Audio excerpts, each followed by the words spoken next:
الذي هدانا لهذا وما كنا لنهتدي لولا أن هدانا الله. الصلاة والسلام على رسول الله محمد بن عبد الله وعلى آله حزب الله أما بعد. قد قال الله تعالى في محكم التنزيل بعد أعوذ بالله من الشيطان الرجيم بسم الله الرحمن الرحيم وما تسقط من ورقة إلا يعلمها صدق الله العليم. நிறைவுடைய வாழ்வளித்து நெடுநிலத்தை காக்கவல்ல மறையளித்த இறைவனுக்கே மாபெரும் புகழ் அனைத்தும் அல்ஹம்துலில்லாஹ். சத்தியத்தின் தூதர் சன்மார்க்கத்தின் போதகர் சாந்தி மார்க்கம் ஏந்தி வந்த அன்பு நபி ஸல்லல்லாஹு அலைஹி வஸல்லம் அன்னவர்கள் மீதும் இஸ்லாம் என்னும் சாம்ராஜ்யத்தை கட்டி எழுப்புவதற்காக தங்கள் உயிர்களையே கற்களாக பாவித்த உத்தம சஹாபாக்கள், அவர்களைத் தொடர்ந்த தாபிஊன்கள், தபு தாபிஐன்கள், கியாமத் நாள் வரைக்கும் இந்த உன்னதமான தீனை அதன் உண்மையான வடிவிலே எடுத்து நடக்கக்கூடிய முஸ்லிமான ஆண்கள் பெண்கள் அனைவர் மீதும் அல்லாஹு தாலாவின் சாந்தியும் சமாதானமும் உண்டாவதாக. புரிந்த ஜும்மாவுடைய கடமையை ஒரு கடமை என மதித்து நேரகாலத்துடன் மஸ்ஜிதிலே ஏத்துகாஃபுடைய நியத்தில் அமர்ந்திருக்கும் அன்பின் இஸ்லாமிய நெஞ்சங்களே, வாலிப சகோதரர்களே, படைத்தவன் ரப்புல் இஸ்ஸத் அல்லாஹ் இவற்றையெல்லாம் எடுத்து நடவுங்கள், பகரமாக சுவர்க்கத்தை தருகிறேன் என்று என்னையும் உங்களையும் ஆசையூட்டிருக்கின்றானோ அத்தகைய நல்ல காரியங்களை முடியுமான அளவு எடுத்து நடக்கும்படியும், இவற்றையெல்லாம் வேண்டாம் விட்டுவிடுங்கள், இதற்கு பகரம் படு பயங்கரமான நரகம்தான் என்று என்னையும் உங்களையும் எச்சரித்திருக்கின்றானோ அத்தகைய பாவ தீய காரியங்களில் இருந்து முற்றுமுழுதுமாக தவிர்த்து கொள்ளும்படி முதற்கண் எனக்கும் அப்பால் உங்களுக்கும் வசியத்தும் நசீஹத்தும் செய்து கொள்கிறேன். கனிமான மேலான பெரியோர்களே, அன்பு சகோதரர்களே, அல்லாஹு தாலா இந்த உலகத்தை இயக்கிக் கொண்டிருக்கிறான் என்பதை நாளுக்கு நாள் அவன் நிரூபித்துக் கொண்டே இருக்கிறான். அல்லாஹ் என்றொருவன் இருக்கிறான், அவன் இந்த உலகத்தை இயக்குகிறான், அவனுடைய நாட்ட பிரகாரம் தான் இந்த உலகம் இயங்குகிறது என்பதை அல்லாஹ் மனிதனுக்கு ஒவ்வொரு நாளும் உணர்த்தி கொண்டே இருக்கிறான்.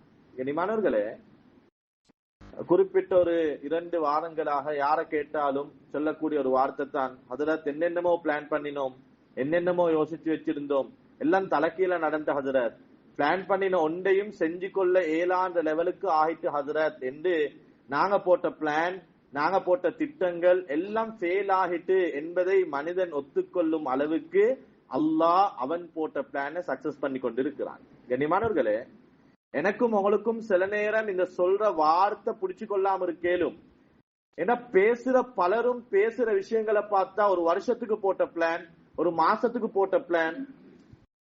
என்னுடைய ஒரு நண்பன் கோல் எடுத்து சொன்னார், ஹஜரத் 27 நிக்காஹ் இருக்குது, கட்டாயம் வாங்க. அவர் ஒரு ஃபத்வாவுக்காக எடுத்தாரு. அவர் கேட்டார், ஹஜரத் நான் என் வைஃபுக்குரிய மகராக நான் உம்ராவை தான் வச்சிருக்கிறேன், நாங்க டிசம்பர் ஃபெஸ்ட் நாங்க உம்ரா போறோம், அப்ப நாங்க ரெஜிஸ்டர்ல அதை எப்படி பதியணும், உம்ரா என்று பதிகிறதா அமௌண்ட பதிகிறதா என்று பேசுற ஃபத்வா ஒன்றுக்காக வேண்டி எடுத்தவர் 27 அவருடைய நிக்காஹ் என்று சொன்னாரு. வைஃப் அவரு இன்ஷா அல்லாஹ் டிசம்பர் 1 உம்ரா கூட்டிட்டு போகணும், அந்த உம்ராவுடைய பிரயாணத்துல இருந்து எங்களோட சுவர்க்கம் வரைக்கும் எங்களோட அந்த பிரயாணம் தொடர்வதற்கு துவா செய்யுங்க ஹதரத் என்றவர் 27, 28, 29 ஜனவரி 1, ஜனவரி 2 அவருடைய எந்த விதமான போன் கால்க்கும் ஆன்சர் கிடையாது. கோல் அடிச்சா போன் அவருடைய வேலை செய்து இல்ல. ஜனவரி 3 எதர்ச்சையாக வாட்ஸ்அப்ல ஒரு மெசேஜ் போட்டு வைத்திருந்தேன், அந்த மெசேஜ சீன் பண்ணி இருந்தாரு. நான் உடனே அவருக்கு கோல் எடுத்தேன். நான் அவர்கிட்ட கேட்டேன், என்ன ஹாலாத், எப்படி, என்ன நிலைமை, எங்க இருக்கிறீங்க, உம்மா எப்படி, வாப்பா எப்படி? அவர் சொன்னாரு, நாங்க சேஃப் ஹசரத், எங்களுக்கு இந்த பிரச்சனை இல்ல, ஊடும் போயிட்டு வீட்டுல இருந்த பொருட்களும் போயிட்டு ஊடு இந்த இடத்துல தான் இருந்துச்சு என்று சொல்றதற்கு சில அடையாளங்கள் இருக்குது ஒழிய ஊடும் இல்ல, வாசலும் இல்ல, பொருட்களும் இல்ல, ஒன்றுமே இல்ல ஹதரத். அதோட சொன்னாரு, கவலையான ஒரு விஷயம் என்னண்ட ஹதரத், 27 கரம் பிடித்து டிசம்பர் ஃபெஸ்ட் வாழ்க்கை துணையுடன் உம்ரா பயணம் கோர்த்து சுவர்க்கம் வரைக்கும் போக வேண்டும் என்று நினைத்து திருமணம் பேசி வைத்திருந்த என பொஞ்சாதிர ஜனாசாவை தொழுவிச்சிட்டு வந்து தான் உங்களோட பேசிக் கொண்டிருக்கிறேன் ஹசரத் என்றார். கண்ணியமானவர்களே, மனிதனுடைய பிளான் 27 நான் நிக்கா செய்ய வேண்டும், டிசம்பர் 1 நான் எனது மனைவியுடன் அவளுக்கென்று நான் கொடுக்கும் அந்த மகரை உம்ராவில் போய் உம்ராவுடைய பயணமாக கொடுக்க வேண்டும், எனது வாழ்க்கை இப்படியே சந்தோஷமாக தொடர வேண்டும் என்று மனிதன் போட்ட பிளான் அது அன்சக்சஸ். ரப்பு போட்டிருந்தான் ஒரு பிளான். நீ திருமணம் முடித்த அந்த தினத்தில் உனது மனைவியுடைய கடைசி நாளாக அமைய வேண்டும் என்று. கண்ணியமானவங்களே, பேசுற ஏக்கச்சக்கமானவங்க ஏராளமானவங்க சொல்ற விஷயம் என்னண்டா, ஹதரத் இந்த கிழமை இப்படி நினைச்சிருந்தோம், ஹதரத் வீட்டுக்கு பெயிண்ட் பண்ண நினைச்சிருந்தோம், ஹதரத் வீட்டை கட்ட நினைச்சிருந்தோம், ஹதரத் இப்படி இப்படி எல்லாம் நினைச்சிருந்தோம், எல்லாம் தலைக்கீழ மாறிட்டு ஹதரத் என்று மனிதன் போட்ட பிளானை தாண்டி ரப்புடைய பிளான் தான் இந்த உலகத்தில் வேலை செய்யும் என்பதை அல்லாஹ் தினம் தினம் எனக்கும் உங்களுக்கும் ஞாபகப்படுத்திக் கொண்டே இருக்கிறான். கண்ணியமானவர்களே, 32 வருடங்கள், கிட்டத்தட்ட 10 வருடங்களாக அல்லாஹ்வுடைய கிருபையினால் ஜும்மாக்களுக்கு ஏறி இறங்கும் சந்தர்ப்பத்தை எல்லாம் நசீபாக்கி இருக்கிறான்.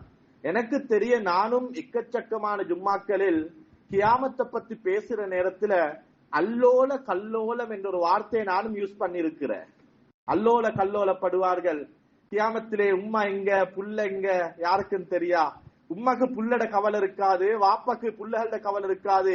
உம்மா எங்கேயோ புள்ள எங்கேயோ, நான் நான் நான் ஏண்ட குடும்பம் நான் என்று மனிதன் அல்லோல கல்லோலப்பட்டு கொண்டிருப்பான் என்பதை வெறுமனே வார்த்தையாக மிம்பரில் சொல்லிக் கொண்டிருந்தோம், அல்லது அந்த வார்த்தையை வெறுமனே யாரோ சொல்ல கேட்டுக் கொண்டிருந்தோம். கண்ணியமானவர்களே, படைத்தவன் அல்லாஹ் 2 அல்லது 3 நாட்கள் கரண்ட்டும் இல்லாம நெட்வொர்க்கும் இல்லாம குடும்பம் கம்பளையில கொழும்புக்கு போனவர் வாரன்னு சொன்னாரு. 1 மணி 2 மணி வாரண்டவருடைய வருகையை காண நான் கடையை மூடிக்கொண்டிருக்கிறேன், என்னமாலும் எடுத்துட்டு வரவேணுமா என்று கோல் பண்ணின கணவன், அதுக்கு பின்னால் அவருடைய போன் எந்த விதமான ஆன்சரும் கிடையாது. அவர் இருக்கிறாரா இல்லையா, மௌத்தா மறுவா வருவாரா என்று எதுவுமே தெரியாமல் ஒவ்வொரு மனிதனும் அல்லோல கல்லோலம் என்ற வார்த்தையை அல்லாஹ் உணர வைக்கிறார். இது கியாமத்தில் தான் உணர்வோமா என்று இருந்த எனக்கு, இல்ல இல்ல அது கியாமத்துல இதை விட பயங்கரமா இருக்கும். அதுக்கு உலகத்துல ஒரு டிப், நீங்க அதை உணர்ந்துக்கோங்க. வீட்டுக்குள்ள மனைவி இருக்கிறா, புள்ளகள் கேட்கிறாங்க வாப்பா வருவாராண்டு. உம்மாக்கு வாப்பா வருவையா இல்லையா, என்ன பதில் சொல்ற என்று தெரியாம அல்லோல கல்லோலப்பட்ட சந்தர்ப்பங்கள். கண்ணியமானவர்களே, எங்கேயோ ஒரு இடத்துல பொழைச்சி இது யாருட வீடு யாருட கடை எத்தனாம் மாடி தண்ணி எவ்வளவு வந்திருக்குது, நான் பொழப்பேனா இருப்பேனா மரணிப்பேனா எந்த செய்தியுமே தெரியாது. அந்த தண்ணில கூட ஈர உடுப்புல கூட 3ஆம் மாடியில கூட இருந்து கொண்டு வீட்டுல இந்த பொஞ்சாதின நிலைமை என்னவா இருக்கும். அவங்களுக்கு தண்ணி வந்திருக்குதா, கம்பளையில் இருந்தவங்களுக்கு தெரியா கண்டிக்கு தண்ணி வந்துச்சா இல்லையாண்டு, அதாவது வெளியில இருந்தவங்களுக்கு தெரியா கண்டிக்கு தண்ணி வந்துச்சா இல்லையாண்டு, தண்ணி வந்துச்சா, இருக்கிறாங்களா இல்லையா, திண்டாங்களா, யாராலும் அவங்களுக்கு பாதுகாப்புக்கு இருக்கிறார்களா என்ற எந்த உணர்வும் எந்த செய்தியும் தெரியாம முழு உம்மத்தையும் அல்லாஹ் 3 நாட்கள் அல்லோல கல்லோல பட வைத்தான். அல்லாஹ் இருக்கிறான் என்பதை நிரூபித்துக் கொண்டிருக்கிறான். கண்ணியமானவர்களே, ஒரு சில நாட்களுக்கு முன்னால் இந்த இன்சிடென்ட் நடந்ததுக்கு பின்னால கம்பளையில ஒரு மஸ்ஜிதுக்கு போற சந்தர்ப்பம் கிடைச்சிச்சு. இந்த மஸ்ஜிதுக்கு போனா அந்த மஸ்ஜித்ல கிட்டத்தட்ட 400 அல்லது 600 குடும்பங்கள் தஞ்சம் புகுந்து இருக்கிறாங்க. அவங்க அந்த மஸ்ஜிதுல என்ன சிந்தனையில இருக்கிறாங்க என்றது எனக்கு தெரியா. ஆனா அந்த மஸ்ஜிதுக்குள்ளால போனோனே எனக்கு ஏண்ட உணர்வுல என்ன வந்துச்சுண்டா, எங்களுக்கு இதுக்கு பின்னால ஒரு ஊடு இல்ல, அப்படித்தான் ஒரு ஊடு இருக்குன்றாலும் எப்ப அந்த வீட்டுக்கு நாங்க போக போறோம் என்பது நிச்சயம் இல்லை. கண்ணியமானவர்களே, மேல் மாடியில கீழ் மாடியில ஒவ்வொருத்தரும் குடும்பமாக, சில குடும்பங்களோட வாப்பா இன்னும் வந்து சேர்ந்தில்ல, சில குடும்பங்களோட பொஞ்சாதி மௌத்து ஜனாதா இன்னும் கிடைச்சல்ல, சில குடும்பங்கள்ல கணவனும் மனைவியும் ஒரு இடத்துல ஏண்ட புள்ள வருவானா இருப்பானா, யாராச்சும் காப்பாத்தி எங்கேயாலும் கொண்டு போய் வச்சிருப்பாங்களா என்ற எந்த செய்தியும் தெரியாம ஒவ்வொருத்தரும் ஒவ்வொரு திசையில ஒவ்வொரு யோசனையில உட்கார்ந்து கொண்டிருக்கிறாங்க. அவங்களோட இப்பட சிந்தனை என்னண்டா, நான் இருக்கிற இடத்த பெயிண்ட் பண்ண வேண்டும் என்ற சிந்தனை அல்ல. மஸ்ஜிதுல ஏதோ தங்க ஒரு இடம் கொடுத்திருக்கிறாங்க, இருந்து கொண்டிருக்கிறாங்க, நான் இந்த இடத்தை அழகுபடுத்தணுமே, நான் இந்த இடத்துக்கு கேட் போடணுமே, நான் இந்த இடத்துல டைல மாத்தணுமே, நான் இந்த இடத்துக்கு கொஞ்சம் எனக்கு என் பொஞ்சாதிக்கு விருப்பமான மாதிரி பெயிண்ட் டிசைன் கலரை மாத்தணுமே, எந்த சிந்தனையுமே இல்ல. இருக்கிற ஒரே ஒரு சிந்தனை, யாராச்சும் என்னமாலும் கொண்டாந்து தந்தா ஒவுத்து பசிக்கு திண்டு கொள்ளணும், யாராலும் ஒரு போத்தல் தண்ணிய தந்தா குடிச்சு தாகம் வந்தா தேவைப்படுமே என்று எடுத்து வச்சு கொள்ளணும். எப்பயாச்சும் எங்கட ஊட்ட சுத்தமாக்கி யாராலும் தரமாட்டாங்களா, அந்த வீட்டுக்கு நாங்க போயிடணும். போனவங்க சொன்னாங்க, ஹதரத் ஒன்றும் வானம் ஹதரத், இருந்த வீட்டை சுத்தமாக்கி ஒரு பாயும் தலவாணியும் இருந்தாலும் போதும் சொந்த வீட்டுல போய் படுக்கிற மாதிரி வருமா ஹதரத்? கண்ணியமானவர்களே, அவங்க அதை என்ன நோக்கத்துல என்ன சிந்தனையில சொன்னாங்கன்னு தெரியா? நான் உணர்ந்தது என்னண்டா, ரப்புல் இஸ்ஸத் அல்லாஹ் அந்த ஆகிரத்துடைய வாழ்க்கைக்காக என்னையையும் உங்களையையும் எப்படி இவங்க பள்ளிக்குள்ளால கொஞ்ச நாள் இருந்துட்டு போக உட்கார்ந்து இருக்கிறாங்களோ, என்னையையும் உங்களையும் அல்லாஹ் துனியாக்கு அனுப்பி இருக்கிறான். கொஞ்ச காலம் இருங்க, தேவண்டா தின்னுங்க, தேவண்டா குடிங்க, தேவைக்கு ஏற்ப சம்பாதிங்க. நோக்கம் பள்ளிக்குள்ளால உட்கார்ந்து பள்ளிய பெயிண்ட் பண்ற, பள்ளியில கார்டன் செய்யற, பள்ளியில டைல் பிடிக்கிற நோக்கம் அல்ல. உங்களோட நோக்கம் எப்ப அந்த வீட்டுக்கு போற? மனிதா, உண்ட நோக்கமும் இதுவாகத்தான் இருக்கணும். ஒரு அனர்த்தத்துல பாதிக்கப்பட்டு சுவர்க்கத்துடைய பிரயாணத்துல இடையில அல்லாஹ் ஒரு ஊடு, ஒரு பொஞ்சாதி, ஒரு குடும்பம், ஒரு டவுன், ஒரு கடை, ஒரு ஊடு எங்களை கொஞ்சம் தந்திருக்கிறான். இது நிரந்தரம் அல்ல. இதற்காக வேண்டி நேரத்தை காலத்தை செலவழிக்கிறாதே. உன்ட நோக்கம் இருக்கணும், நான் எப்ப சுவர்க்கத்துக்கு போறேன், நான் எப்ப அந்த சுவர்க்கத்தை அடையிறேன். எப்படி அந்த பள்ளிக்குள்ள இருக்கிறவங்க எவ்வளவுதான் சாப்பாடு வந்தாலும், சாப்பாடு பார்சல் வந்தாலும், தண்ணி வந்தாலும், பிலோகள் கிடைச்சாலும், யாரோ வந்து எக்கச்சக்கமான வார்த்தைகள், நாங்க உங்களை கொடை போடுறோம், நாங்க உங்களுக்கு லட்சத்துல தாரோம், நாங்க உங்களுக்கு ஊடு கட்டித்தாரோம் என்று எத்தனை வார்த்தைகளை சொன்னாலும் அவங்களோட அடி மனசு இருந்த வீட்டுக்கு போயிட்டனும், இருந்த வீட்டுக்கு போயிட்டனும், அந்த இடத்துக்கு போயிட்டனும் என்று எப்படி போற இடம் அவர்களுடைய ஆள் மனதில் சிந்தனையாக இருக்குதோ, மனிதா உலகம் வெறுமனே தங்கிச் செல்ல வந்த இடம்தானே ஒழிய நிரந்தரம் அல்ல. போக வேண்டிய இடம் சுவர்க்கம் என்பதை உணர்ந்துக்கோ என்பதை அல்லாஹ் உணர்த்தத்தான் இந்த அனர்த்தம் வந்ததோ என்னவோ என்று சிந்திக்க தோன்றும் அளவுக்கு சில நிகழ்வுகள் கண்ணியமானவர்கள். தமுக் எல்லையில சம்பந்தப்பட்ட ஒரு நபரோடு என்னுடைய ஒரு நண்பர் நேரடியாக தொடர்பு கொண்டு அவர் சொன்ன விடயம், அந்த இன்சிடென்ட் நடக்கிற நேரத்தில் எல்லாரும் சொன்னாங்களாம், அவங்களோட வீடு மிச்சம் பழசா இருக்குது, மிச்சம் பழமையான ஒரு வீடு. சொன்னாங்களாம், ஒருவேளை வந்தா அவங்களோட வீடு அவசரமாக இடிஞ்சு போயிடும், அதனால அந்த பின்னால் இருக்கிற அந்த புதிதாக கட்டின அந்த கான்கிரீட் வீட்டுக்கு நாங்க போமலையா என்று, பழைய வீடு இடிஞ்சு விழுந்துரும் இல்லையா என்ற சிந்தனையில பழைய வீட்டை வச்சுட்டு புதிய பலம் என்று நினைத்த கான்கிரீட் வீட்டுக்கு போனவர்கள் கான்கிரீட் வீட்டோட சேர்ந்து அடிபட்டு போன சரித்திரங்கள் நடந்த காலம் கண்ணியமானவர்களே. நாங்க நினைக்கிறோம் பழசு தாங்காது, அல்லாஹ்வுடைய பிளான் பழசு தாங்கும், புதுசு தாங்காதுன்றது கண்ணியமானவர்களே. ஒவ்வொருத்தருடைய வாழ்க்கைய, ஒவ்வொருத்தருடைய நடந்த சில நிகழ்வுகளையும் கேட்டு பார்த்தா சுப்ஹானல்லாஹ், அல்லாஹ் உணர்த்துகிறான், இன்னா லில்லாஹ் வ இன்னா இலைஹி ராஜிஊன். நீங்க எனக்காக நீங்க என்னிடம் மீண்டும் திரும்பி வர வேணும். ஆகிரத்து தான் நோக்கம், மௌத்து தான் நோக்கம், மௌத்துக்கு பின்னால் இருக்கிற வாழ்க்கைத்தான் நோக்கம் என்பதை மனிதன் புரிய வேண்டும் என்பதனால் தான் அல்லாஹ் இந்த அனர்த்தத்தை தந்தான். கண்ணியமானவர்களே, யாரெல்லாம் பாதிக்கப்பட்டு உயிர் நீத்தார்களோ, குர்ஆனும் ஹதீஸும் தெளிவாக சொல்லுது, சுஹதாக்கள் அவங்களோட முடிவு சுவர்க்கம் என்பதாக. யாரெல்லாம் வீட்டையும் பொருளையும் இன்னும் என்னென்ன விடயங்களை இழந்தார்களோ, குர்ஆன் தெளிவாக சொல்கிறது, இழந்ததை விட அவர்களுக்கு சிறந்ததை கொடுப்போம் என்று. இன்ன மஅல் உஸ்ரி யுஸ்ரா ஃபஇன்ன மஅல் உஸ்ரி யுஸ்ரா. ஒரு கஷ்டம் என்றா டபுள் சந்தோஷம் தரும் என்பதாக குர்ஆன் சொல்கிறது. ஒரு ஃபெயிலியரா டபுள் சக்சஸ் இருக்கும் என்று குர்ஆன் சொல்கிறது. ஒரு கவலையா டபுள் சந்தோஷம் இருக்கும் என்று குர்ஆன் சொல்கிறது. எனவே நான் பேசுவதும் உணர்த்த விரும்புவதும் பாதிக்கப்பட்டவர்களுக்கு அல்ல, அதில் வஃபாத்தானவர்கள் சுவர்க்கம் என்பதில் சந்தேகமும் கிடையாது. வீட்டையும் பொருளையும் கடையையும் தன்னுடைய சொத்து பத்துக்களையும் இழந்தவர்கள் அதைவிட நல்லா இருப்பார்கள் என்பது குர்ஆன் ஹதீஸுடைய தெளிவான விளக்கம் கண்ணியமானவர்களே. எக்கச்சக்கமான நாட்டில் அசம்பாவிதங்கள் இதற்கு முன்னாலேயும் நடந்திருக்குது. உலகம் படைக்கப்பட்ட காலத்திலிருந்து அனர்த்தங்களும் பேரழிகளும் நிகழ்ந்து கொண்டே இருக்குது. அப்படி அதற்கு பாதிக்கப்பட்ட ஒத்தரை சந்திச்சு அந்த நேரத்துல பேசினா சொல்லுவார், ஒன்றும் இல்ல ஹதரத், எல்லாம் போயிட்டு ஹதரத், முன்னுக்கு என்ன செய்யற பிளான் கூட இல்ல ஹதரத், இந்த உசுறு மட்டும் பொழைச்சுச்சு நினைக்கிற நிலைமையில இருக்கிறோம் ஹதரத் என்று சொன்ன ஏராளமானவங்க அதற்கு பல வருடங்களுக்கு பின்னால சொல்றாங்க, ஹதரத் அன்றைக்கு தான் என் லைஃப்ல ஒரு சேஞ்ச் நடந்துச்சு ஹதரத், அன்றைக்கு கொடப்போன நான் தான் ஹசரத். ஏதோ பொட்டி கடையில இருந்தேன் ஹசரத், இன்னைக்கு பெரிய டெக்ஸ்டைல்ஸ் வச்சு கொண்டிருக்கிறேன் ஹசரத். ஹசரத் பொட்டி ஊட்ல இருந்த ஹசரத், கார்போர்டால மறைச்சு கொண்டிருந்த ஹசரத். அன்னைக்கு நடந்த அந்த இன்சிடென்ட் ஹசரத், இன்னைக்கு மாஷா அல்லாஹ் ஊடு வாசல் கட்டி நல்லா இருக்கிறோம் ஹசரத் என்று எக்கச்சக்கமானவங்க சொல்ற வார்த்தையை காதால கேட்டு கண்ணால நிகழ்வுகளை பார்த்து கொண்டிருக்கிறோம் கண்ணியமானவர்களே. இதுதான் யதார்த்தம், இதுதான் உண்மை. இழந்தவர்களுக்கு இழந்ததை விட நல்லதை கொடுப்போம் என்பது குர்ஆன் ஹதீஸுடைய விளக்கம். எனவே கண்ணியமானவர்களே, இன்றைய பயானுடைய நோக்கம் என்னண்டா, அனர்த்தத்தால பாதிக்கப்பட்டவங்களோட அல்ல, அந்த அனர்த்தம் என் வாழ்க்கையில் என்னத்தை உணர்த்துச்சு, அந்த நடந்த அந்த 3 நாளுடைய இன்சிடென்ட் என் லைஃப்ல எந்த இடத்துல என் வாழ்க்கையினுடைய ஒரு மாற்றத்தை உருவாக்க வேண்டும் என்ற உணர்வை தந்துச்சு கண்ணியமானவர்களே.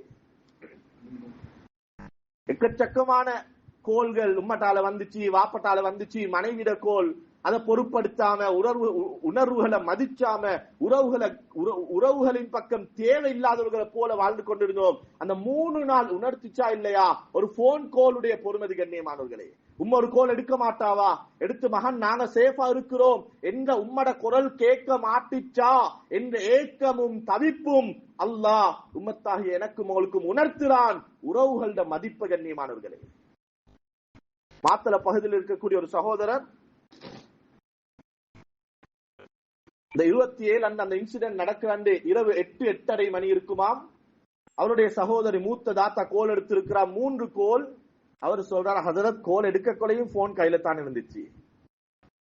ஒரு திருமண பேச்சுவார்த்தையில நடந்த ஒரு மனக்குழப்பம், நடந்த ஒரு மனக்கசப்பு, தாத்தாவும் தம்பியும் கதைக்காம இருந்தாங்க. தாத்தர கோல் ஒரு டிப் ரிங் ஆகுது, 2 டிப் ரிங் ஆகுது, 3 டிப் ரிங் ஆகுது. மனசு சொல்லுது ஏனென்று எடுத்து பாரு. ஆனா அவருடைய ஈகோ, அவருடைய உள்ளத்துல இருந்து அந்த கெட்ட குணங்கள் அவருக்கு சொல்லுது, இப்படி செஞ்சிட்டாவே, நான் எதிர்பார்க்கல, வாக்கு தந்துட்டு மாறிட்டாவே, இவவோட நானே பேசுற என்று தாத்தர கோல் அவரை அவாய்ட் பண்ணினாரு. அந்த போனை ஆன்சர் பண்ணல. கொஞ்ச நேரம் போகுது, 10 மணி, 11 மணி, 12 மணி, செய்திகள் பரவ ஆரம்பிக்குது. கம்பலைக்கு வெள்ளமாம், கம்பலை தாண்டிட்டாம், கம்பல சரியான குழப்பத்தில் இருக்குதாம். இப்ப அடிக்கிறாரு தாத்தாக்கு, என்ன தாத்தா கம்பலையில இருக்கிறா, இப்ப அடிக்கிறாரு.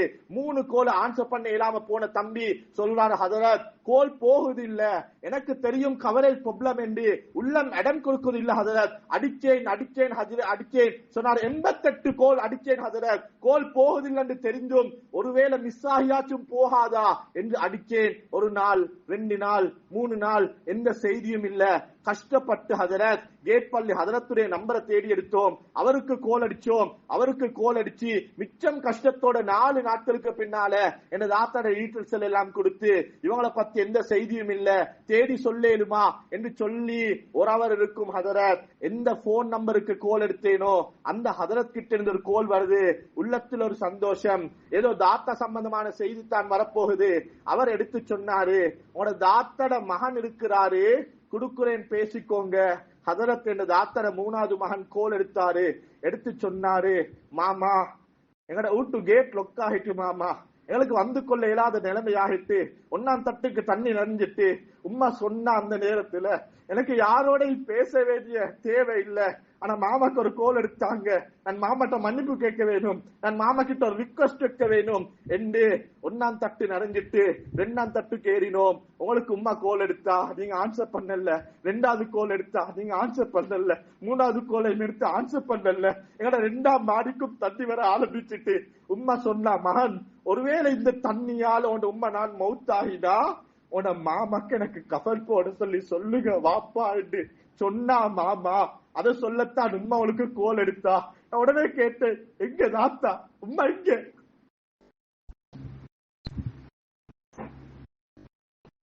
அதற்கு மகன் சொன்ன பதில் என்னன்னா, உம்மோட ஜனாசாவை அடக்கத்தான் நாங்க கேட் பள்ளிக்கு வந்தோம், ஜனாசாவை அடக்கிட்டோம், இப்பதான் ஹசரத் உங்களுக்கு கோல் எடுக்க சொல்லி சொன்னாரு மாமா என்று சொன்னாரு என்று ஏங்கி அழுகிறாரு கண்ணியமானவர்களே.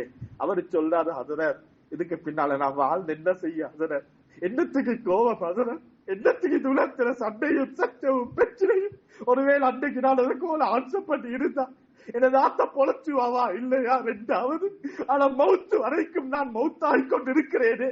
தாத்தா என்ன பேச நினைச்சா, என்ன சொல்ல நினைச்சா ஒன்றும் தெரியாது.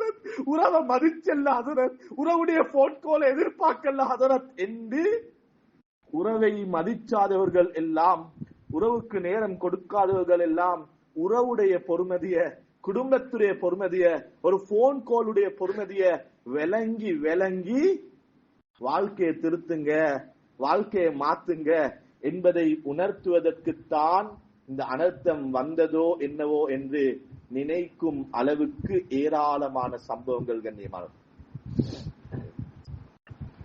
என்னுடைய மச்சான் கம்பல பகுதியில் ஒரு மஸ்ஜிதுடைய இமாமாக இருக்கிறாரு. அவரை சந்திக்க போயிருந்தோம்.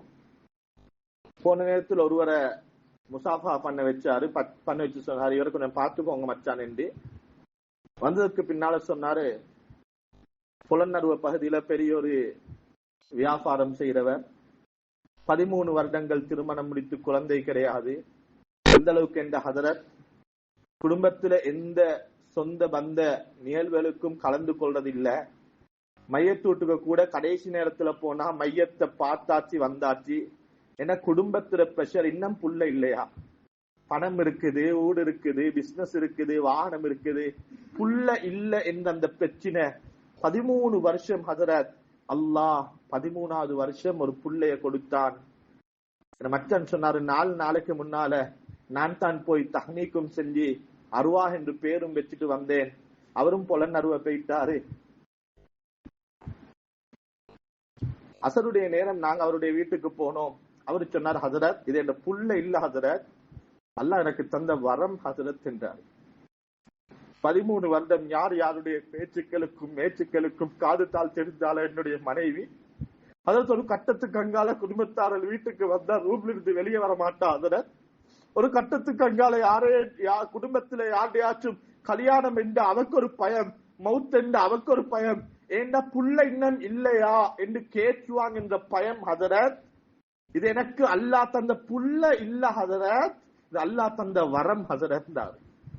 கண்ணியமானவர்களே, இந்த நிகழ்வு நடந்து 3 அல்லது 2 நாட்களுக்கு பின்னால பல சிரமங்களுக்கு பின்னால வந்திருக்கிறாரு. வந்தா வீடு இருக்கிறது, வீட்டாட்கள் கிடையாது. அங்கும் இங்கும் பேசுறாரு, ஒவ்வொருத்த கேட்கிறாரு என்ன நடந்தது. கண்ணியமானவர்களே, கடைசியாக அவருக்கு வந்து சேர்ந்த செய்தி என்னண்டா, 13 வருடங்களுக்கு பின்னால அல்லாஹ் எந்த குழந்தையை வரம் என்று நினைத்து தந்தானோ அந்த குழந்தையையும் 13 வருடங்கள் குழந்தை இல்லையா இல்லையா என்ற ஏச்சையும் பேச்சையும் சுமந்த உங்களுடைய மனைவியையும் வந்த தண்ணீர் ஆட்கொண்டு சென்று விட்டது என்ற செய்தி ஹதரத். அதை கபூல் செய்யற உள்ளம் அவருக்கு இல்ல. ஒவ்வொரு நாளும் பள்ளிக்கு வாராரு, வந்து கேட்கிறாரு, ஹதரத் என பொஞ்சாதியும் புள்ளடையும் செய்தி என்னமாலும் கேள்விப்பட்டுச்சா. எங்கேயாலும் புள்ள அழுகிற சத்தம் கேட்டா ஓடி போய் பாக்குறாரு, இதே இந்த பொஞ்சாதியா, இதே இந்த புள்ளையா.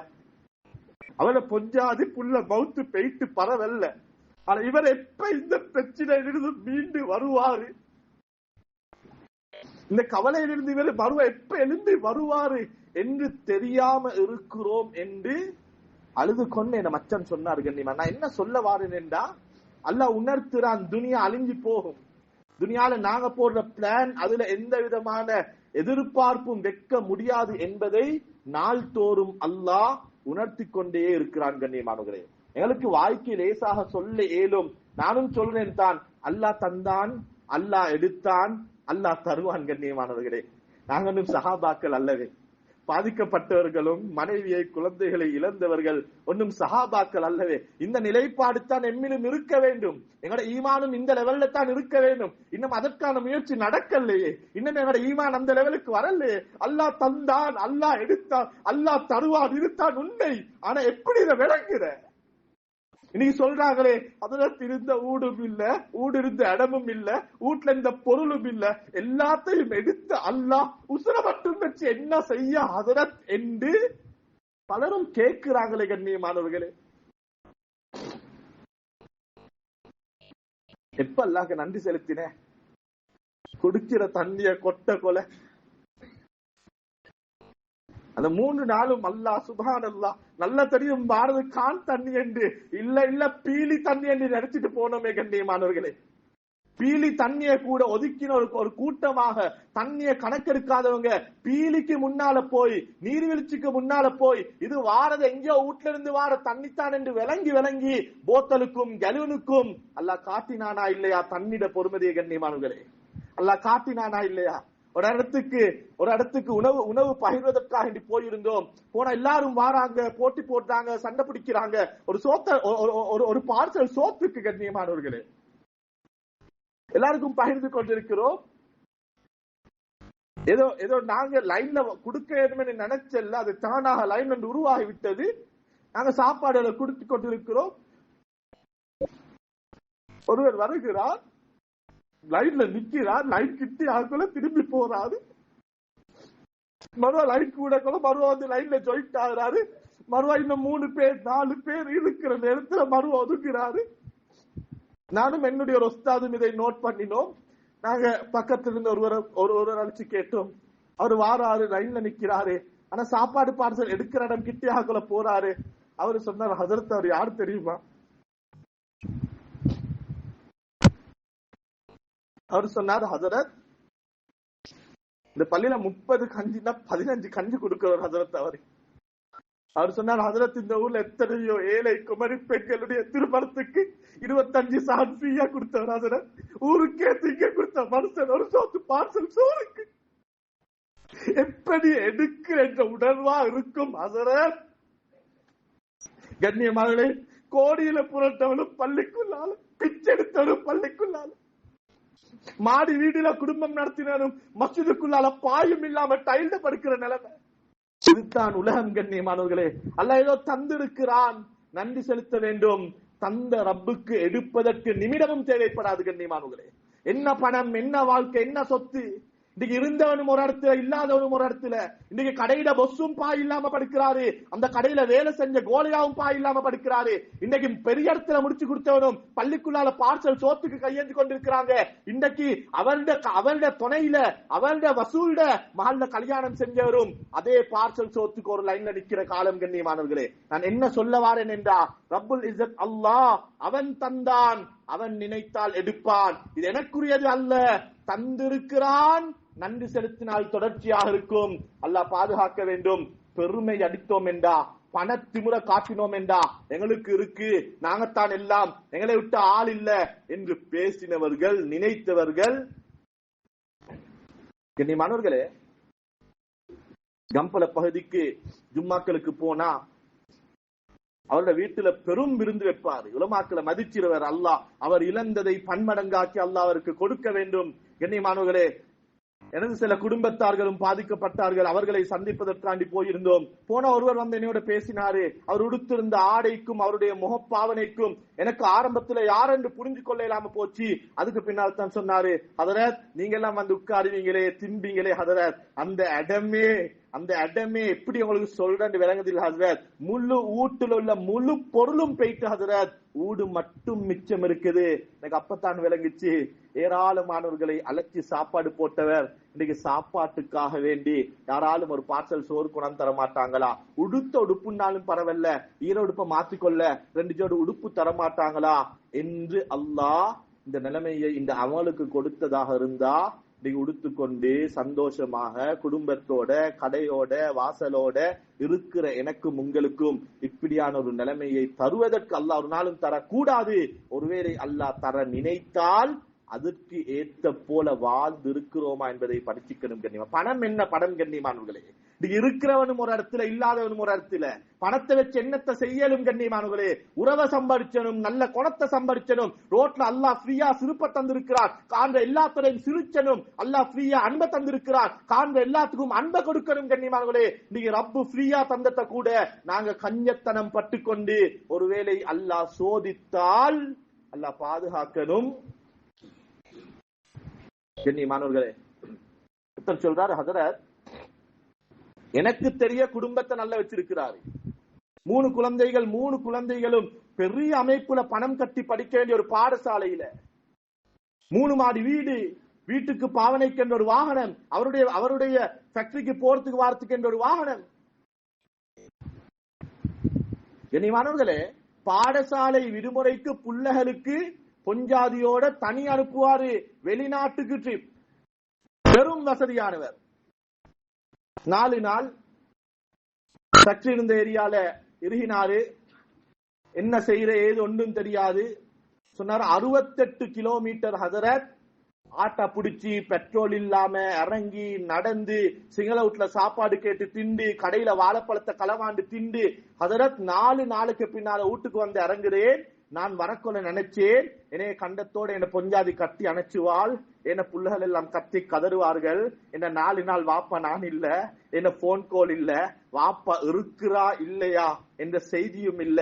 ஹதரத் இரவு 7-7:30 மணி இருக்கும் ஹதரத். நான் கால் வெடிச்சு கால் ரத்தம் வருது ஹதரத். மிச்சம் கஷ்டத்தோட நான் வீட்டுக்குள்ளால வந்து கதவை தட்டேன். என்ன மனைவி கதவை திறந்து சொன்ன வார்த்தை என்னான்டா, வந்து சேர்ந்துட்டீங்களா, வாங்க பொடி வாஷ் போட்டுட்டு வாங்க சாப்பாடை வைக்கிறேன்.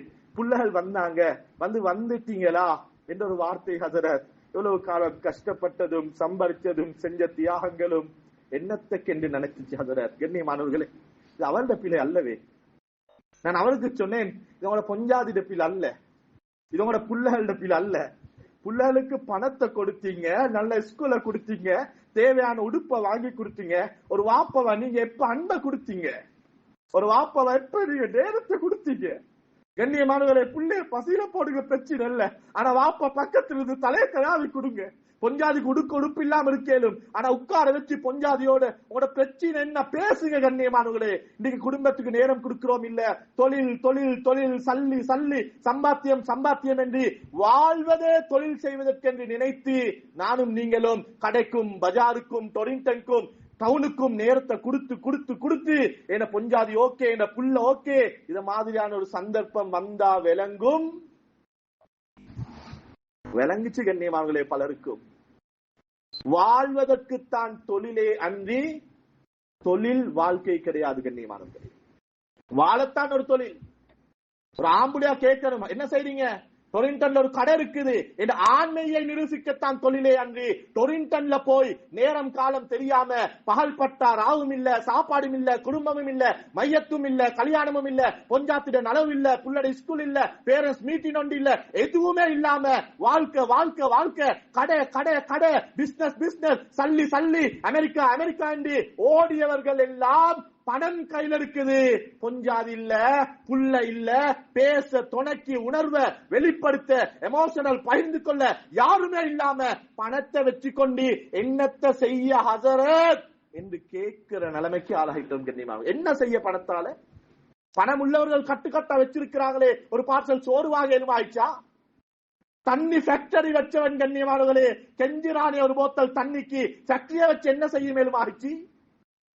எல்லாம் போனதுக்கு பின்னாலையும் ஊடும் இல்ல, வாசலும் இல்ல, கடையும் இல்ல, நகையும் இல்ல, பணையும் இல்ல, பணமும் இல்ல, எல்லாம் போனதுக்கு பின்னாலையும் 3 பிள்ளையையும் பொஞ்சாதியையும் கட்டி அடிச்சு கொண்டு எது போனாலும் பரவாயில்ல ஹதரத், என்ன முழு சொத்தும் என்ன பொஞ்சாதியும் 3 பிள்ளையும் ஹதரத் என்று பிள்ளையையும் பொஞ்சாதியையும் சொத்தென்று உள்ளத்தை செஞ்சு கொள்றான். குடும்பத்துக்கு நேரம் கொடுத்தவன், பணம் பதவி பட்டம் நகை நட்டண்டி ஓடி ஆடி திரிஞ்சவன், பணத்தை காப்பாத்த, கடையை காப்பாத்த, டவுனை காப்பாத்த ஓடினவன் வந்து பார்க்கிறான், கடை தப்பி, அக்கவுண்ட் தப்பி, பணம் தப்பி, வாழ வந்த வாழ்க்கையில பொஞ்சாதியும் புள்ளகளும் தண்ணில போயிட்டே. கண்ணியமானவர்களே, என்ன பணம்?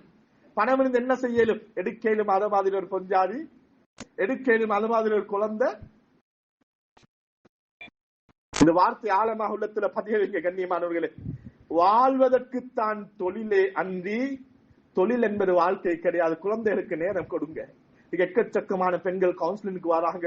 அவங்களோட டோட்டல் பிரச்சனையோட சுருக்கம் என்னன்னா, ஹதரத் பேச ஆள் இல்லாத, இது கணவன் வானம் என்று பாஞ்சி போன எக்கச்சக்கமான கேசல் கை சேதப்பட்டு கதறி அழுந்து தௌபாவுக்காக வந்து நிக்கிறாங்க. சொல்றாங்க, ஹதரத் வல்லாய் காமத்துக்கு போகல, ஹதரத் ஆசைக்கு விஷத்துக்கு போகல, ஹதரத் எனக்கு என்ன புள்ள வேணும், மேலும் மாப்புள்ள வேணும், குடும்பம் வேணும், மானம் வேணும், எனக்கு அவளைய சொல்ல யாரும் இல்லாத. ஒரு ஆட்டக்காரன் பேசினான், இறக்கம் காட்டினான், கவலைய சொல்லேன். அதனால் என்ன நடந்தது விளப்பம் இல்லாதன, எனக்கு மாப்புள்ள வாழும் பிள்ளைய மட்டும் மாற்றும் கேட்டு தாங்காதன என்று மாப்புள்ள பேசலே. மாப்பிள்ள பேசுறத கேட்கல, எனக்கு டைம் தரல என்று எக்கச்சக்கமான பெண்கள் வீட்டுக்குள்ளால டிப்ரெஷனோட ஸ்ட்ரெஸ்ஸோட. கொஞ்சம் நேரம் கொடுப்போம் கண்ணியமானவர்களே. இந்த பணம் சம்பாதிச்சு மனைவிக்கு நாயையும் நட்டையும் வாங்கி கொடுக்க தேவையில்லை.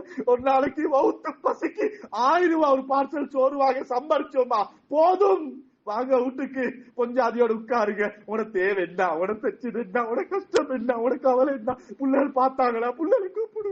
குறைஞ்சது ஒரு நாளைக்கு ஒரு நேரம் ஆச்சும் 5 பேரும் சார்ந்த உட்கார்ந்து ஒரு வாயை பணிஞ்சு பொஞ்சாதிக்கு ஒரு வாய், பிள்ளைக்கு ஒரு வாய். கண்ணியமானவர்களே, அனாத இல்லம் தேட தேவையில்ல, வடிவீட்டு நிவாசம் தேட தேவையில்ல. பிச்செடுத்தாச்சும் சம்பள சோத்தி ஆண்டாலும் எனக்கு திங்க தந்த வாப்பா, எனக்கு நேரம் தந்த வாப்பா, என் தலையை தட்டி விட்ட வாப்பா என்று மகன் பிணைஞ்சு தீர்த்துற நிலைமை அல்லா தருவான். கண்ணியமானவர்களே, புள்ளால பணத்துல பொருளை வச்ச வாப்பமார், இன்னைக்கு பொஞ்சாதிய நகையிலையும் உடுப்புலையும் பொருளை வச்ச வாப்பமார் வயசானத்துக்கு போறோம் எங்க நல்லா வெடிட்டு நிவாசம் இருக்குன்னு எங்கள்கிட்ட கோல் பண்ணி கேட்கிற நிலைமை. கண்ணியமாங்களே, திங்க குடுக்க ஒழுங்கா குடுக்கலத்தான், கஷ்டம் தான், கவலைத்தான். பெருநாளைக்கு கூட அந்த நைட்ல தான் யாரோட ஹாஜியாட்ட கடன் பட்டு கஷ்டப்பட்டு தான் உடுப்ப கொண்டாந்து கொடுத்த, ஆனா அரக்கத்தை கொடுத்த, நேரத்தை கொடுத்த மகான மடியில உட்கார வச்சு ஒரு 18 வயசு ஒரு வாலிபன் அழுந்தங்கு சொல்றான், வாப்பட ஜனாசா வச்சிருக்குது, நான் கடைசியாக கஃபனை மூடுற நேரத்துல கூப்பிட்டு சொன்னேன், வாப்போ கடைசி மூட போறோம், மோந்துக்கோங்க. மோந்துட்டு சொன்னான், ஹதரத் எனக்கு தெரிய இந்த வாப்படைய மோந்து இல்ல ஹதரத். எப்ப மோந்தும் கண்ணியமானவங்க, என் பிள்ளை நடப்ப மகளே, நீ ஒரு முத்தத்துக்கு ஒரு பெண் மார்க்கத்துட்டு போறாளே, வாப்பா மோந்திருந்தா, வாப்பா அணைச்சிருந்தா, வாப்பா நேரம் கொடுத்திருந்தா. எனவே கண்ணியமானவரே, இந்த அனர்த்தம் என்னத்தை உணர்த்துச்சுண்டா குடும்பத்துக்கு நேரம் கொடுங்கன்றத உணர்த்துச்சு. 3 நாள் போன் கால், குருநாகல உம்மா இருக்கிறா, உம்மா எடுக்க மாட்டாவா, தண்ணி வந்துச்சா இல்லையா, ஊடு அடிப்பட்டா, உம்மா இருக்கிறா, வாப்பா இருக்கிற, எக்கச்சக்கமான கோல். உம்மட வரக்கோல பிஸியே இவ எடுத்தா என்ன, எந்த நாளும் ஒரே கதையை தானே கதைச்சுவா என்று அவாய்ட் பண்ணின எக்கச்சக்கமான கோல்கள். உம்மா எடுக்க மாட்டாவா, உம்மா எடுத்து மகன் நான் இங்க சேஃப் வாப்பா என்ற ஒரு வார்த்தையை சொல்ல மாட்டாவா என்று ஏங்க வச்ச 3 நாட்கள் எங்களுக்கு உணர்த்துது. உறவுகளை பாதுகாத்துக்கோங்க, குடும்பத்தை பாதுகாருங்க, உம்மாவோட பேசுங்க, பொஞ்சாதிக்கு நேரம் கொடுங்க, பிள்ளைகளுக்கு நேரம் கொடுங்க. வாழ்க்கையில பணம் என்பது பகுதித்தானே ஒழிய வாழ்க்கை முழுக்க பணம் அல்ல. கடை என்பது வாழ்வதற்கு ஒரு சாதனமே அன்றி கடைத்தான் வாழ்க்கை அல்ல. நீங்க எக்கச்சக்கமானவங்க உள்ளத்துல கைய வச்சு கேட்டு பாருங்க, காலையில கடைக்கு போறோம், சீசன் என்று வந்தா 12 மணி 1 மணி. கண்ணியமானவர்களே, அளந்த ரிஸ்க். கண்ணியமானவர்களே, உதாரணம் சொல்கிறேன். ரப்புல் இஸ்ஸத் அல்லாஹ் குர்ஆன்ல ஜொப்புக்கு போங்க, தொழிலுக்கு போங்க, டவுனுக்கு போங்கன்னு பேசுற நேரத்துல அல்லாஹ் எப்படி சொல்றான் என்றா, ஃபம்ஷூ ஃபில் அர்ல், நீங்க உங்களோட ஜொப்புக்கு தொழிலுக்கு பணத்துக்காக வேண்டி நீங்க ஃபம்ஷூ ஃபில் அர்ல், நீங்க துனியால பூமியில நீங்க நடந்து போங்க, நடந்து போக சொல்கிறான். துலகைக்கு வரைஞ்சி வாங்க, ரப்பின் பக்கம் ஓடி வாங்க, மௌத்த நினைச்சு நீங்க சிங்கம் திரட்ட மாதிரி வாங்க என்றெல்லாம் ஸ்பீடையும் ஹை ஸ்பீடையும் பேசின அல்லாஹ் துனியாவை, கடைய, பஜார, சம்பாத்தியத்தை பேசின நேரத்துல ஃபம்ஷூ ஃபில் அர்ல், அரபுல மஷா யம்ஷி என்றா மெதுவா நடக்கிறதற்கு பாவிக்கிற வார்த்தை. கண்ணியமானவர்களே, ஏனென்றா அளந்து முடிஞ்சு. கண்ணியமானவர்களே, உதாரணம் சொல்கிறேன். ஃபாரின் போறதுக்கு பாஸ்போர்ட்டை கொடுத்துட்டோம், போர்டிங் பாஸையும் அடிச்சாச்சு. இப்ப நான் இருக்கிற இடத்துல இருந்து பிளைட் இருக்கிற இடத்துக்கு ஓடி போனாலும், நடந்து போனாலும், கார் புக் பண்ணி போனாலும், பறந்து போனாலும், அந்த இடத்துல இருந்து பிளைட் இருக்கிற இடத்துக்கு ஜெட்ல போனாலும் நான் போகும் வரையில பிளைட்டை தூக்க மாட்டேன். கண்ணியமானவர்களே, நீங்க நடந்து தான் போனாலும் உங்களுக்காக போர்டிங் பாஸ் அடிச்சா பிளைட் வெயிட் பண்ணணும். கண்ணியமானவர்களே, உலகத்துக்கு அல்லாஹ் உம்மட வவுத்துல 4வது மாசத்துல போர்டிங் பாஸ் அடிச்சு முடிஞ்சு. நீ டொரிண்டன்ல எத்தனை கடை, நீ கொழும்புல எவ்வளவு சம்பாதிக்க போறாய், உண்ட முழு லைஃப் நீ போட்டாலும் பொஞ்சாது இல்லாம, புள்ள இல்லாம, மையத் இல்லாம, உம்மட கஃபன் இல்லாம, வாப்பட ஜனாசா இல்லாம, உம்ம வாப்பட கத்தம் இல்லாம, கந்திர் இல்லாம, குடும்பத்தில் எந்த நலவு நஷ்டம் இல்லாம நீ உன முழு எஃபெக்ட போட்டாலும் உண்ட லைஃப்ல நீ 20 கோடி தான். ஒரு 0 கூடையும் போறல்ல, ஒரு 0 குறையும் போறல்ல.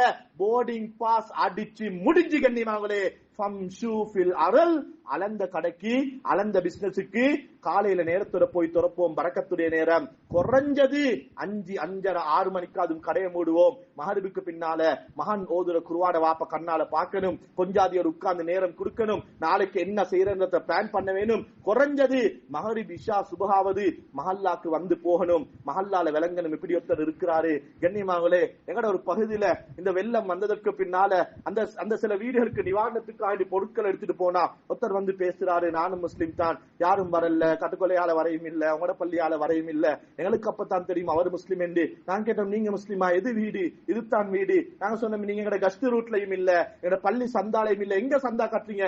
இல்ல ஹதரத், பள்ளி ஒன்று தேவைப்படாதுன்றதுனால சந்தாவும் இல்ல, பள்ளியும் இல்ல. கண்ணியமானவர்களை அல்லாஹ் பாதுகாக்கணும். ஒருவேளை அவர் தனிய மரணித்து இவர் ஒரு முஸ்லீம் என்று சொல்வதற்கு யாரும் இல்லாம ஒரு அந்நியவருடைய கையில் அந்த ஜனாசா கிடைத்திருந்தால் மௌத்து கூட அந்நிய மதத்தவர்களுடைய முறைப்படி நடந்திருக்கும். மஹல்லாவோட தொடர்பு இருக்க வேணும், நலவு நஷ்டத்துல கலந்து கொள்ளணும். ஊர்ல பணக்காரனா ஏழையா ஒரு ஜனாசாண்ட போங்க. கண்ணியமானவர்களே, ஊர்ல யாராலும் எனக்கு கஷ்டம் என்று விளங்கினா அவங்களுக்கு உதவி செய்யுங்க. அனர்த்தத்தால பாதிக்கப்பட்ட எக்கச்சக்கமானவங்களுக்கு அல்ஹம்துலில்லாஹ் அல்லாஹ் கிருபை எக்கச்சக்கமான உதவிகள் கிடைக்குது. எங்கட மஹல்லால எங்கட ஊருக்குள்ள இந்த கம்பல பகுதியில இந்த பாதிக்கப்பட்ட பகுதியில அன்றாடம் தொழிலுக்கு போய் வந்தவங்க எங்கட ஊர்ல இருக்கிறாங்களான்னு தேடி பாருங்க. செல்லம் கம்பளைக்கு தொழிலுக்கு போனவர் ஒரு நாளைக்கு 2500 சம்பளத்துக்கு போயிருப்பாரு. இப்ப பொஸ்ட கடை தாண்டி, இப்ப அவருக்கு பொஸ்ட கடை தாண்டினதுனால அவருக்கு உடனே ஒரு வேலை தொழிலுக்கு போகலாம் இருக்கும். அவரோட வீட்டு நிலைமை என்னன்றத தேடி பாருங்க. அவரை போய் சந்திங்க, உங்களோட நிலைமை என்ன, உங்களுக்கு என்ன தேவை? எனக்கு ஒன்றுமே இல்ல, இவ்வளவு தான் இருக்கா, என்னட்ட இருக்கிறத கொடுங்க. கண்ணியமானவர்களே, சில நேரம் பாதிக்கப்பட்டவங்க முன்னால வந்து எங்களுக்கு ஒன்றும் இல்ல தாங்க என்று கேட்க முடியுமான நிர்பந்தத்தில் இருக்கிறாங்க. ஆனா எக்கச்சக்கமான வீடுகளுக்குள்ளால யார்கிட்ட சொல்ற, எப்படி சொல்ற, எங்களுக்கு தன் மழை தண்ணி சொட்டு சரி வீட்டுக்குள்ளால வரல, ஆனா வீட்டுக்குள்ள திங்கி இல்லாம கஷ்டத்தோடு இருக்கிறோமே, எங்களுக்கு உதவி செய்ய யாரும் இல்லையா என்று ஏங்கி தவிக்கும் எக்கச்சக்கமான ஊடுகளும் குடும்பங்களும் இருக்குது. கண்ணியமானவர்களே, அவர்களை போய் நாடுங்க. மஹல்லால ஒரு வட்டையொன்று அடிங்க. எந்த ஊடு, இவங்க எங்க வேலை செஞ்ச, இவங்க கம்பளையில இப்ப அவங்களோட நிலைமை என்ன, இவங்க வெளியோலையா இப்ப அவங்களோட நிலைமை என்ன என்று அவங்கள போய் ஒன்றுமே குடுக்கலாட்டி போய் உட்கார்ந்து இரக்கமா சிரிச்சு ஆறுதலா அன்போட 4 வார்த்தை பேசிட்டு வாங்க. கண்ணியமானவர்களே, ரப்புல் இஸ்ஸத் அல்லாஹ் மௌத்து வரைக்கும் இப்படியான நிலைமைகள் வராம எங்களையும் எங்களோட பரம்பரைகளையும் பாதுகாப்பான். ரப்புல் இஸ்ஸத் அல்லாஹ் எங்களோட வாழ்க்கையில நலவுகளை எங்களோட வாழ்க்கையில் அதிகரிச்சு நலவின் பக்கம் உதவி செய்யக்கூடிய நல்ல கூட்டத்தில் ரப்புல் இஸ்ஸத் அல்லாஹ் எங்கள் அனைவரையும் ஆக்கி அல்வானாக. ரப்பே ரஹ்மானே, அல்லாஹ் எங்களோட வாழ்க்கையில நீ பரக்கத் செஞ்சிரியா அல்லாஹ். மௌத்து வரைக்கும் யார்ட்டையும் கையேந்திர நிலைமை உருவாக்கிறாதே அல்லாஹ். ரப்பே ரஹ்மானே, எங்களோட பசிக்கோ எங்களோட சாப்பாட்டுக்கோ தண்ணிக்கோ உடுப்புக்கோ யாரும் வந்து தரமாட்டாங்களா என்று ஏக்கத்தை மௌத்து வரைக்கும் எனக்கும் எனது பரம்பரைகளுக்கும் தந்து விடாதே அல்லாஹ். எங்கெல்லாம் யாரெல்லாம் பாதித்தார்களோ மன்னித்தவருக்கு சுவர்க்கத்தை வாஜிபாக்கி விடியா அல்லாஹ். யாரெல்லாம் எதையெல்லாம் இழந்தார்களோ இழந்ததை விட நல்லதை கொடுத்து விடியா அல்லாஹ். எனக்கு அவர்களுக்கு துவா மாத்திரம் தான் செய்ய முடியும் யா அல்லாஹ். அவர்கள் யா அல்லாஹ் இருந்ததை விட நல்ல நிலைமையிலே அவர்களை காண்ற பாக்கியத்தை எங்களுக்கும் நசீபாக்கி யா அல்லாஹ். ரப்பே ரஹ்மானே, நீ தந்த ஃப்ரீயான சிறுப்ப மக்களுக்கு பகிர்ந்து கொடுக்கக்கூடிய நல்ல உள்ளத்தை தந்திரியா அல்லாஹ். இரக்கமாக பழகுற மனசை தந்திரியா அல்லாஹ். பண திமுறை இல்லாமக்கியா அல்லாஹ். நீ தந்த பணம் நீ நினைத்தால் அடுத்த நிமிடம் எடுத்து விடுவாய் என்ற பயத்தோட வாழ்ற பாக்கியத்தை நசீபாக்கியா அல்லாஹ். ஏழவர்களை இல்லாதவர்களை மதிச்சக்கூடிய உள்ளத்தை தாயா அல்லாஹ். மௌத்துட சிந்தனையை தாயா அல்லாஹ். உறவுகளை மதிச்ச வச்சிரியா அல்லாஹ். உம்மா வாப்பா மனைவி மக்கள் குடும்பம் நேரம் கொடுக்கிற பாக்கியத்தை நசீபாக்கியா அல்லாஹ். தொழிலாக விளங்க வையா அல்லாஹ். தொழில் வாழ்வதற்கே அன்றி வாழ்க்கை தொழிலாக ஆக்கி தொழிலோடு எங்களை பின்னி பிணைய வச்சு செதறடிச்சுட்டாதே அல்லாஹ். எங்களோட குழந்தைகள் மனைவி மக்கள் நாங்க இல்லண்டா ஏங்குவாங்க தவிப்பாங்க என்ற நிலைமைக்கு அவர்களோட நல்ல முறையில் அன்பாக பழக்கூடிய நல்ல கணவன்மார்களாக நல்ல ஆண்களாக எங்கள் அனைவரையும் ஆக்கி அல்வாய்.